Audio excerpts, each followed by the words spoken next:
Lecture de la lettre de Saint Jude apôtre. Bien-aimés, souvenez-vous des paroles dites à l'avance par les apôtres de notre Seigneur Jésus-Christ.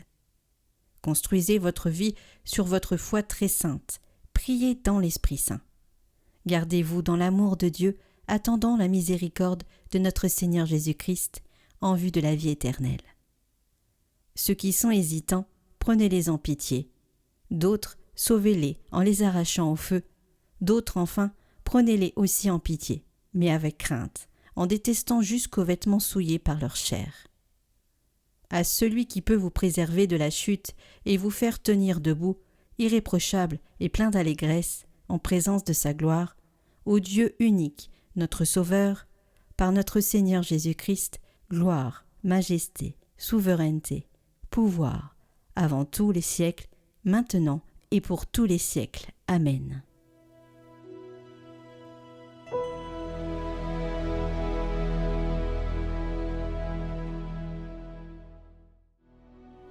Mon âme a soif de toi, Seigneur mon Dieu. Dieu, tu es mon Dieu, je te cherche dès l'aube. Mon âme a soif de toi. Après toi languit ma chair, terre aride, altérée, sans eau. Je t'ai contemplé au sanctuaire. J'ai vu ta force et ta gloire. Ton amour vaut mieux que la vie. Tu seras la louange de mes lèvres. Toute ma vie je vais te bénir, lever les mains en invoquant ton nom. Comme par un festin, je serai rassasié, la joie sur les lèvres, je dirai ta louange.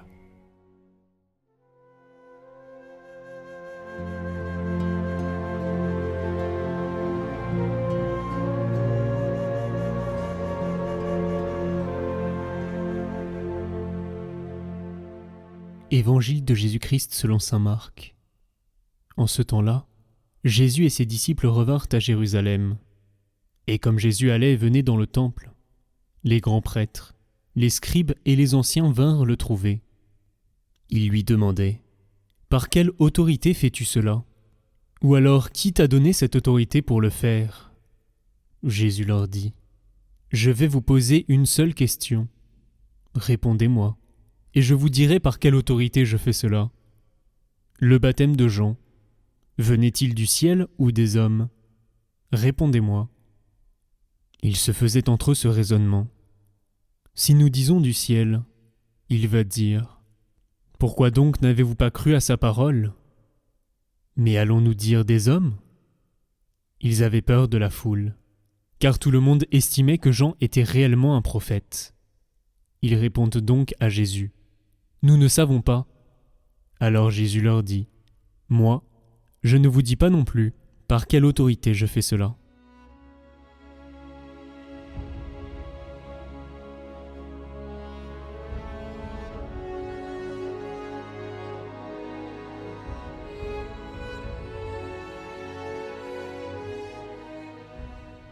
L'Église est la famille de Jésus. L'Église confesse que Jésus est le Fils de Dieu qui s'est fait chair. C'est cela le scandale, et c'est pour cela qu'il persécutait Jésus. Mais pourquoi Jésus constituait-il un problème ? Ce n'est pas parce qu'il faisait des miracles, a répondu le pape, et pas plus parce qu'il prêchait et parlait de la liberté du peuple. Le problème qui scandalisait ces personnes, a-t-il dit, était ce que les démons criaient à Jésus. « Tu es le Fils de Dieu, tu es le Saint. » Cela est le point central. Et même aujourd'hui, nous entendons souvent dire « Mais vous, chrétiens, soyez un peu plus normaux. Comme les autres personnes, soyez raisonnables. Ne soyez pas aussi rigides. » En conclusion, le pape a exhorté les fidèles à demander au Seigneur de ne pas avoir honte de vivre avec ce scandale de la croix.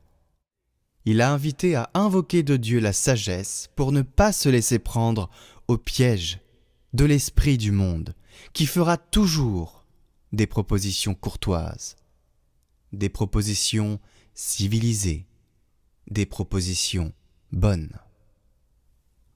Nous sommes à la remorque d'un monde qui s'enfuit. Nous oublions les temps à venir. Nous sommes avides d'actualité. Mais nous ne tenons pas compte du jugement qui vient déjà. Nous n'accourons pas à la rencontre du Seigneur qui vient. Convertissons-nous, frères, convertissons-nous vite. Le Seigneur, du fait qu'il tarde, qu'il attend encore, prouve son désir de nous voir revenir à lui, son désir que nous ne périssions pas. Dans sa grande bonté, il nous adresse toujours ces paroles. « Je ne désire pas la mort du pécheur, mais qu'il se détourne de sa voie et qu'il vive. » Convertissons-nous, frères. N'ayons pas peur de ce que le temps se fait court. Son temps à lui, l'auteur du temps, ne peut pas être rétréci. La preuve en est que ce brigand de l'Évangile qui, sur la croix à l'heure de sa mort, a escamoté le pardon, s'est saisi de la vie, et voleur du paradis avec effraction, il a réussi à pénétrer dans le royaume. Gardons espoir pour chacun de nous. Gardons espoir pour toutes les personnes de notre entourage que nous voyons parfois échouer, buter sur un point, être immobilisés. Invitons le Seigneur à venir réparer ces âmes, ces cœurs, ces histoires. Prions pour la conversion de nos frères et sœurs qui nous entourent. Nous voyons certaines fois des personnes dans notre entourage avoir ce regard fade, ce regard vide, ce regard blessé. Prions pour elles, pour leur conversion, pour qu'elles découvrent la figure du Christ qui les rendra libres. C'est la mission que le Christ a donnée à chacun de nous. Prenons-la au sérieux et appliquons-la. Et je vous invite à faire cette toute petite prière. Le Seigneur a dit que quand on récitera cette prière pour un pécheur avec foi, il lui donnera la grâce de la conversion. Que ce soit maintenant, plus tard, à l'heure où on ne verra peut-être pas les effets de cette prière, ou à l'heure de la mort. Cette prière fera effet. Et je vous invite à la dire juste après moi. Elle est très courte. Au sang et eau qui avait jailli du cœur de Jésus comme source de miséricorde pour nous, j'ai confiance en vous.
Pour le mois de mai, qui est le mois de Marie, l'application Rosario s'est lancé le défi de réunir 5 millions de roses à offrir pour Marie. Chaque dizaine de prières sur l'application est une rose offerte. Alors inscrivez-vous via le lien en haut à droite de cette vidéo, en description.